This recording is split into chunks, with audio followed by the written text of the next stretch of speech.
luong kapatya, irin om na belta kani, keirin om lo maila. Itu tiama irin o, imangay na katinlong at samre.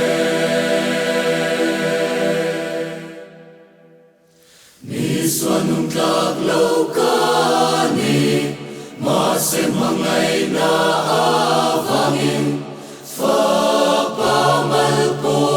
swalovi.